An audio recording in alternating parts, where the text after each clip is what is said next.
It's the food holiday, my favorite holiday of the year. Friends and family have come together to share a meal with traditional dishes such as turkey, mashed potato, stuffing, and the works. There is one thing about traditions though, is that for better or for worse, they do change. And for me, I like to embrace a new way of doing things while still appreciating the past. So for this mini-series, I've taken 5 classic Thanksgiving dishes, but added some minor twists along the way to incorporate at your dinner table this year. So without further ado, I present to you a slightly untraditional Thanksgiving. It's the most wonderful time of the year. There'll be turkey with mayo, boozy shallot, mashed potatoes, weird stuff stuffed in here. It's a slightly untraditional Thanksgiving kind of year.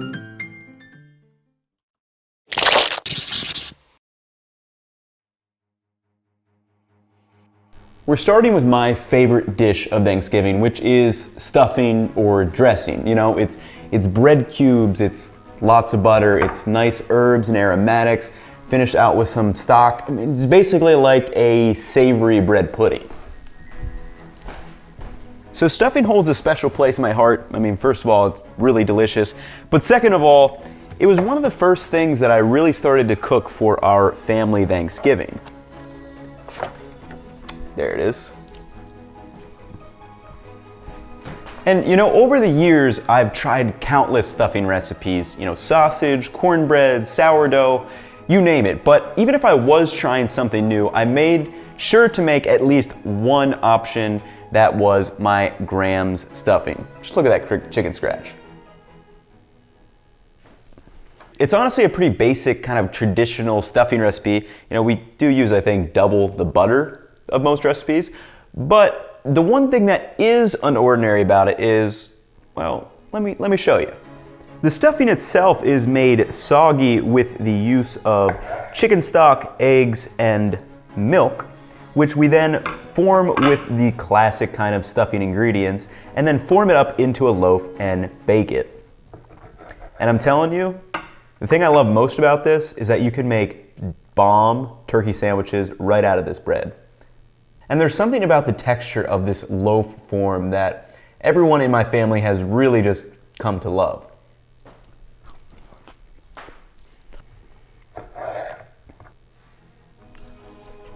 Now, when I was brainstorming ideas, I honestly didn't want to mess with the stuffing too much, so I didn't at all.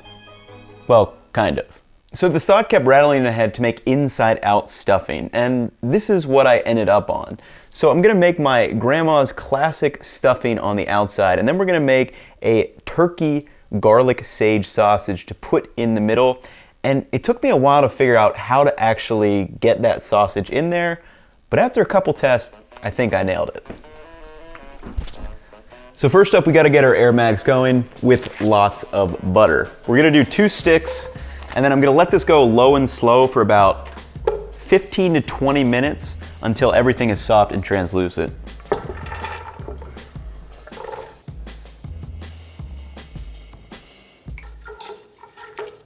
So meanwhile, we can mix our eggs. This is 4 whole eggs and about 120 milliliters of 2% milk.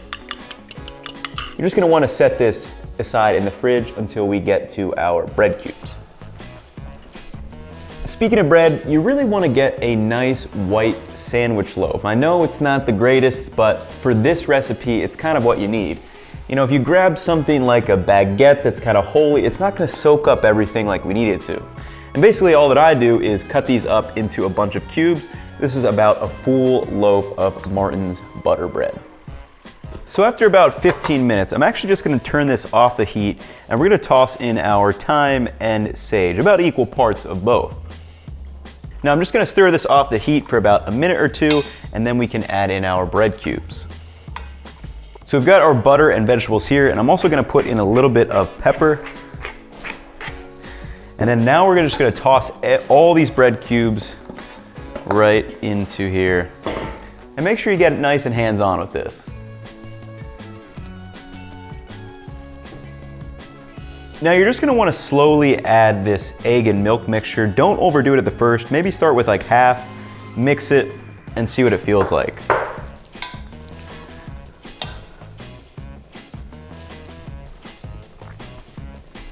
So I only added about half of the actual mixture. It was already feeling good. A good little test that you can do is just take a ball in your hand, and if you can kind of form it into something and it doesn't fall apart, you know you're in a good mood. And I'm telling you, so much butter. All right, so here is where we start forming. So get a nice like 13 by 9 inch sheet, and you're gonna place some saran wrap down inside of it. And we're gonna start layering in our stuffing just on one side. And I'm actually not even gonna use that half of the pan because I'm just making a square shape. And I'm gonna make this about an inch or so thick.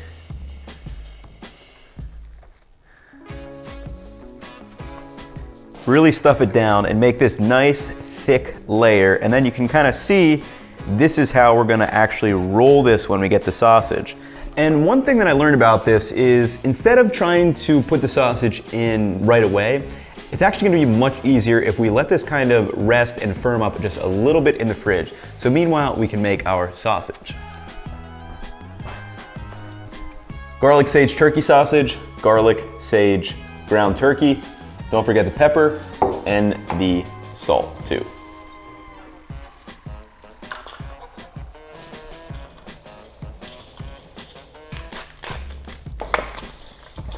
And yeah, ground turkey, not the best color.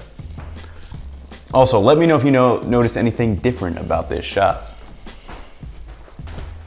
Ripping hot cast iron, we're gonna sear this up. I just formed it into a log that is gonna sit inside of the stuffing, and you just sear it probably on each side, maybe about 4 different sides. Don't worry about it being cooked through because we are going to finish this in the oven.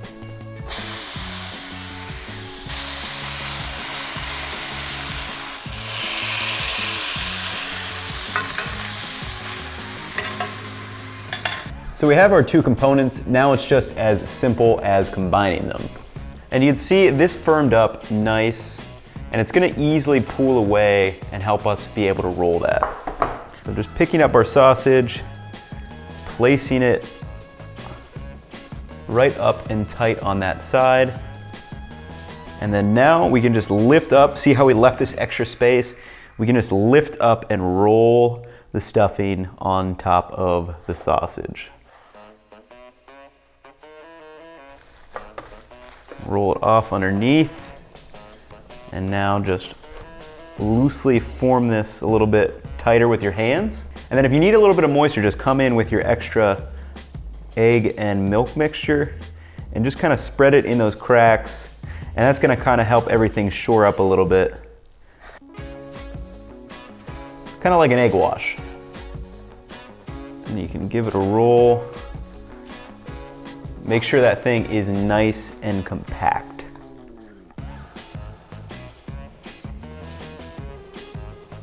I mean, that thing looks pretty sweet, or as cool as stuffing can look, let's be honest. Now we're gonna pop this in the oven, let everything firm up for like 15 to 20 minutes, and then I'll show you guys what this looks like when we slice into this thing.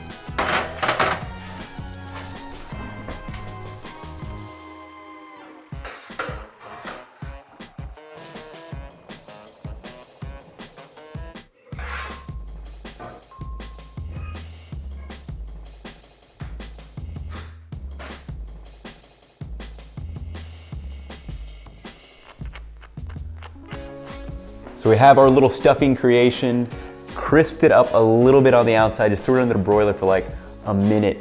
I like these little crispy bits, but you're gonna wanna let this rest for at least probably 10 to 15 minutes, so make sure everything really just kind of settles down and firms up, like the turkey and the juices inside of there.